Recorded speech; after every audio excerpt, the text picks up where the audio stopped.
Principais interessados.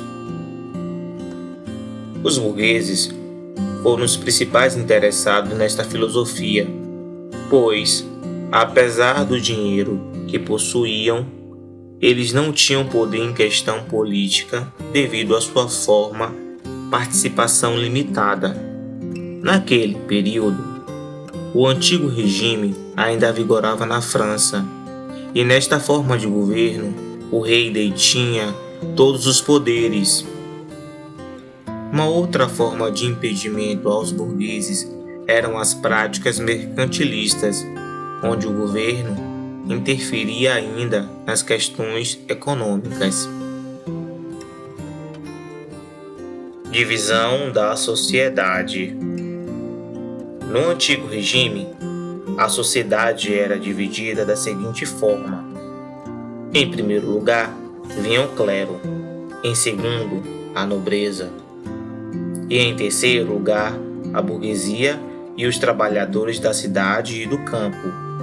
Com o fim do poder do clero e da nobreza, os burgueses tiveram liberdade comercial para ampliar significativamente seus negócios, uma vez que, com o fim do absolutismo, foram tirados certos privilégios, bem como as práticas mercantilistas que impediam a expansão comercial para a classe burguesa. Os pensamentos dos filósofos. Os principais filósofos do Iluminismo foram John Locke, 1632-1704, o homem que adquiria conhecimento com o passar do tempo através do empirismo. Voltaire,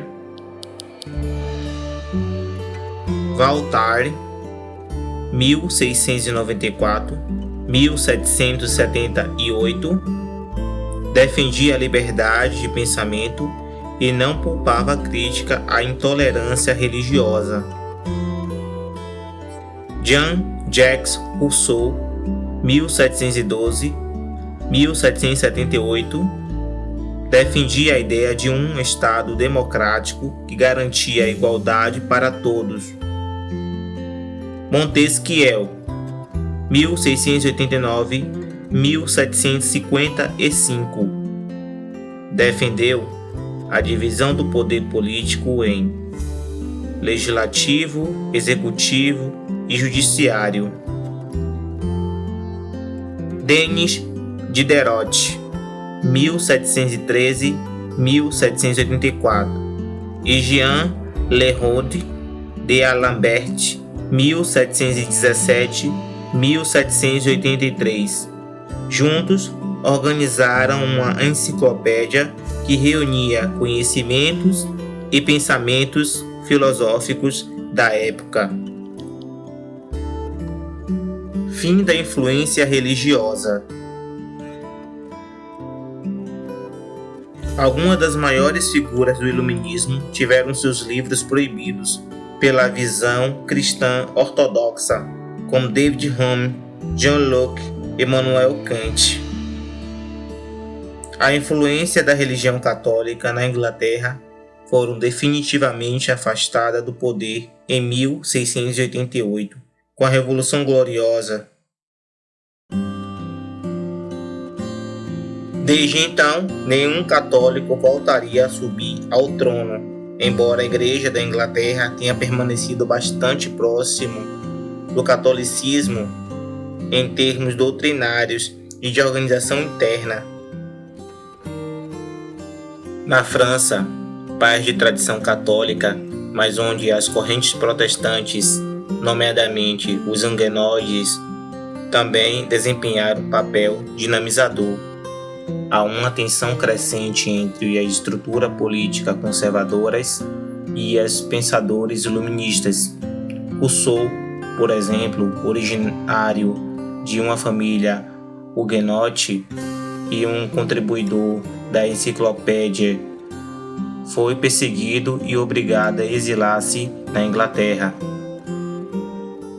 Este conflito entre uma sociedade feudal e católica e as novas forças de Perdão, protestante e mercantil acabaram por culminar na Revolução Francesa. Principais pensadores luministas.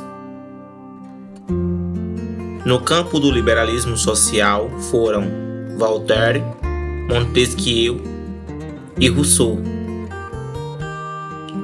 Voltaire, François-Marie Arouet, 1694-1778. Simboliza o esclarecimento, mais ou menos como Lutero simboliza a Reforma, e Leonardo da Vinci a Renascença italiana. É mais conhecido como campeão da liberdade individual. Considerava como bárbaras todas as restrições da liberdade de expressão e de opinião, expressando como a famosa frase: "Não concordo com a única palavra do que dizeis, mas defenderei até a morte o vosso direito de dizê-los." Odiava a tirania da religião organizada, contra a crueldade da igreja, em tortura e queima homens inteligentes que se atreveram a pôr em dúvida os seus dogmas. Defendia a liberdade de religião e de pensamento, bem como a igualdade perante a lei. A burguesia francesa simpatizava com suas ideias, pois estas se adequavam às suas necessidades. Crítico do privilégios de classe, foi apelidado de "o filósofo burguês". Ele não defendia o direito das camadas populares, por achar que eram inferiores. Julgavam que os países atrasados deveriam ter um governo absolutista, esclarecido, e os mais avançados um republicano e liberal. Em consequência de um dos seus panfletos, ridicularizando nobres e funcionários pomposos, foi encarcerado na Bastilha e depois exilado para a Inglaterra, onde permaneceu por 3 anos e escreveu sua primeira obra filosófica, Cartas Inglesas, onde divulgava as ideias de Newton e de Locke, os quais ele passaram a considerar como 2 maiores gênios que já tinham existido. Montesquieu, Charles Louis de Secondat, 1689-1755. Foi um grande escritor francês e suas teorias políticas sugeriram que os grandes países deveriam adotar o despotismo esclarecido, os médios, a monarquia constitucional e os pequenos, a república. Em seu livro O Espírito das Leis, 1748, criticou os costumes de seu tempo, ficando muito conhecido pela sua doutrina dos 3 poderes, que defendia como meio para garantir a liberdade, a divisão dos poderes políticos em 3 partes: legislativo, executivo e judiciário. É uma verdade eterna: qualquer pessoa que tenha o poder tende a abusar dele. Para que não haja abuso, é preciso organizar as coisas de maneira que o poder seja contido pelo poder. Com essa obra, inspirou os redatores da Constituição de 1791 e tornou-se a fonte das doutrinas constitucionais liberais que repousaram na separação dos poderes legislativo, executivo e judiciário. Assim como Voltaire, ele também não defendia as populações mais pobres. Na verdade, esses pensadores eram coerentes, pois defendiam somente os interesses da nova classe social que despontava como revolucionária, a burguesia liberal. Jean-Jacques Rousseau, 1712-1778. O único pensador que talvez tenha se aproximado dos anseios populares defendia a ideia da soberania popular, isto é, a vontade coletiva deve se impor sobre a vontade individual. Criticava o individualismo burguês antes mesmo que os burgueses estivessem no poder. Era conhecido como o pai do romantismo e seria assombroso se ele tivesse defendido as teorias racionalistas. Afirmava que adorava a razão como guia infalível da conduta e da verdade e agarrava-se a um caniço quebrado.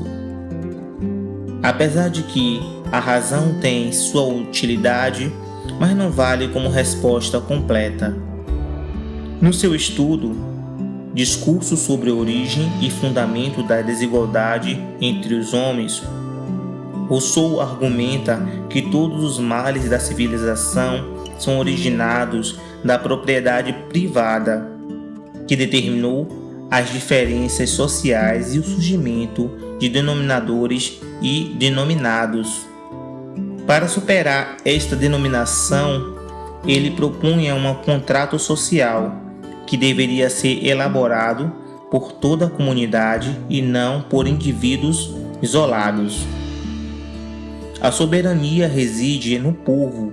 A vontade individual não é importante, mas sim a vontade da maioria, que deveria ser expressa através do voto. O contrato social iria garantir a igualdade de todos. Para Rousseau, o homem que pensa é um animal depravado. Suas obras influenciaram os homens de sua época e foram fontes de consultas dos pensadores futuros. Emílio e Nova Heloísa forneceram as diretrizes da pedagogia moderna e o contrato social, os fundamentos do governo democrático. É possível estabelecer com simplicidade o núcleo da ideia do contrato social.